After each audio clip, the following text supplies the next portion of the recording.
So this is an actual screenshot of your 6 problems that are part of the assignment for Tuesday. And so it would be helpful again to watch the videos from the last 2 weeks, and I'll post those underneath on the slide again. But here's a quick review to help you with this. So if you want to write down 8.2 perimeters of composite figures,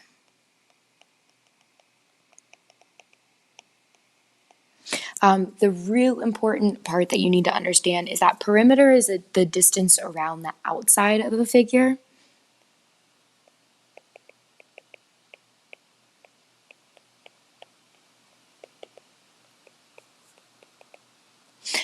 And so some of these problems give you extra information. So for example, if you're looking at number 12 and you're trying to find the distance around the outside of this figure, we've got 5 inches here, 4 inches here, 9 inches here, 5 inches here.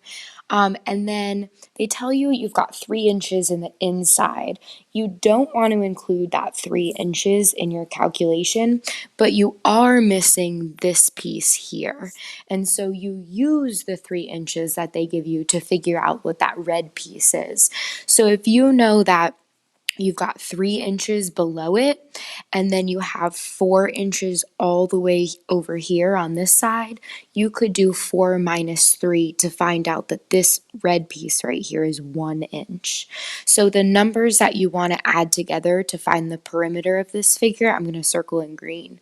You would want to add 4, 9, 5, 1, and 5. Don't add this 3 in there.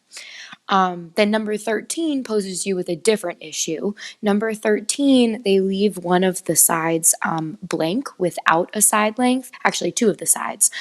You can see that you've got 1, 2, 3, 4 sides with a side length of 9 and a side length of 30, but you're missing a few. You're missing this side. Actually, I should use another color other than red. Here we go. Here's blue. You're missing this side, you're missing this side, and you're missing this side. And so you have to use the numbers that are given to you to help you figure out what those are. So for example, the one that I am now going to make green over here, if you've got 9 feet directly across from it, that means that this would also be 9 feet. That one's pretty easy. Same thing with this now green one here. If you've got 9 feet directly across that way, this would also be 9 feet. And then finally, you have to use subtraction to figure out that blue one. I'm going to change my color back to blue. So if you know that the bottom all the way across is 30 feet right here, then you could subtract this 9 and this 9 to get the remaining piece that I just put the question mark on. So 9 or 30 minus 9 minus 9, or 30 minus 18 gives you 12. So this piece here is 12. And I know I've got a lot of arrows and numbers written down, so here I'll go like this to help you guys out. So for number 13, the numbers that you want to add together, you've got 1 9, 2 9s, 3 9s, 4 9s, 5 9s, and 6 total 9s. So I would do 9 times 6, it's 54, and then you have to add a 30 and a 12. I think that'll get us the right answer. Plus 30 plus 12. I'll let you finish that up. So that'll be the answer for number 13 here. Whew, that looks really messy looking at it from here. It's very hard to teach without being in front of you guys. I'm doing the best I can here. Let's look at 14. 14 looks like the easiest of all of them because they give you all the side lengths, the outside side lengths. So you can just add those all together. Number 15 and 16 and 17 can be a little tricky too because you either have 1 semicircle or you have 2 semicircles.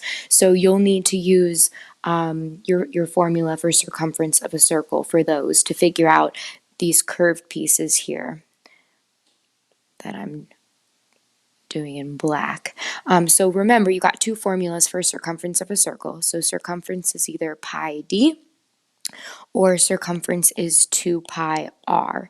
Now when you're working with a semicircle, you want to make sure you divide those by 2 so that these would be for a whole circle. So with a semicircle, you would have pi d divided by 2 or 2 pi r divided by 2. So these two here for a semicircle. All right, I'm going to stop the video here. If you need help, don't hesitate to reach out and shoot me an email.